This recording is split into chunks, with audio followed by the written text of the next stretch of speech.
ঈদ উল ফিতরে বেশ কয়েকজন অভিনেত্রীর অভিষেক হয়েছে ঢালিউডে। দেশের অভিনেত্রীদের পাশাপাশি একাধিক টলিউড অভিনেত্রীকেও প্রথমবার দেখা গেছে ঢাকার সিনেমায়। কেমন সাড়া ফেললেন তারা? সিনেমায় নিয়মিত হবেন কি তারা? ঢালিউডে কমবে নায়িকা সংকট? রায়হান রাফির প্রেসার কুকার সিনেমায় অভিষেক হয়েছে স্নিগ্ধা চৌধুরী ও মারিয়া শান্তর। 5 বছরের বেশি সময় ধরে মডেলিং করছেন স্নিগ্ধা চৌধুরী। 2022 সালে রায়হান রাফির রাস্তা সিনেমা দিয়ে বড় পর্দায় যাত্রা শুরুর কথা ছিল তার। শেষ পর্যন্ত হয়নি সেটা। অবশেষে রায়হান রাফির সিনেমা দিয়েই বড় পর্দায় অভিষেক করেছেন তিনি। কাজ করেছেন প্রেসার কুকার সিনেমায়।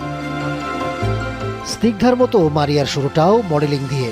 2 বছরের বেশি সময় ধরে ছোট পর্দায় করেছেন অভিনয়। এবার প্রেসার কুকার সিনেমায় নাম লিখিয়েছেন বড় পর্দায়। ঈদের দিন থেকে এক প্রেক্ষাগৃহ থেকে অন্য প্রেক্ষাগৃহে ঘুরছেন সিনেমাটির প্রচারণায়। প্রত্যেকটা মেয়েই কানেক্ট করতে পারবে এখানে। প্রত্যেকটা গল্পের সাথেই যেগুলো জড়িত আছে, আমার কাছে মনে হয় প্রত্যেকটা আমাদের বাংলাদেশের প্রত্যেকটা মেয়ের সাথে কোনো না কোনো দিক থেকে মিলে যায়। ডিরেক্টর যেরকমটা চেয়েছে, টিম যেরকমটা চেয়েছে, ওটা আমি আমার 100% এফোর্ট দেওয়ার চেষ্টা করছি। এখন আমি তো ডেফিনেটলি হোপফুল। এখন দর্শকরা দেখি কি রেসপন্স দেয়। এদিকে তানিম নূরের বনলতা এক্সপ্রেস সিনেমায় এক ঝাঁক তারকা অভিনয় শিল্পীর পাশাপাশি রয়েছেন বেশ কয়েকজন তরুণ শিল্পী। এই সিনেমায় বড় পর্দায় অভিষেক হয়েছে সাবরিন আজাদের। পাশাপাশি সঙ্গীত শিল্পী মাশা ইসলাম অভিনীত প্রথম সিনেমা বনলতা এক্সপ্রেস। অন্যদিকে রাক্ষস দিয়ে বড় পর্দায় হাজির হয়েছেন ছোট পর্দার সাদনিমা বিনতে নোমান। শিশু শিল্পী হিসেবে যাত্রা শুরু করেছিলেন তিনি। অভিনয় করেছেন বেশ কিছু নাটকে। মেহেদী হাসান হৃদয়ের রাক্ষস সিনেমা দিয়ে ঢাকাই সিনেমায় যাত্রা শুরু করলেন সাদনিমা। তবে দেশি অভিনেত্রীর পাশাপাশি আছেন একাধিক টলিউড অভিনেত্রী। আবু হায়াত মাহমুদের Prince once upon A time in Dhaka সিনেমায় শাকিব খানের নায়িকা পশ্চিমবঙ্গের জ্যোতির্ময়ী কুণ্ডু।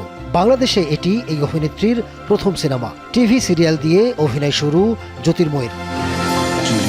মেহেদী হাসান হৃদয়ের রাক্ষস সুস্মিতা চট্টোপাধ্যায়ের প্রথম ঢাকাই সিনেমা। 2021 সালে প্রেম টেম সিনেমা দিয়ে টলিউডে অভিষেক হয় তার। এবার নাম লিখিয়েছেন ঢাকাই সিনেমায়। সিনেমাটির প্রচারণায় ঢাকায় এসেছেন তিনি। খুবই ভালো লাগছে, এটা আমার ডেবিউ বাংলাদেশে। খুব এক্সাইটিং লাগছে।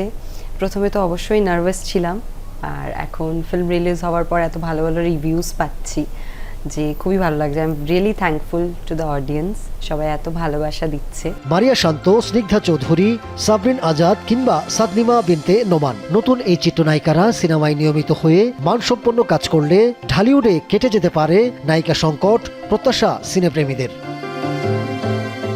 Ahmed Tawkir, showbiz tonight.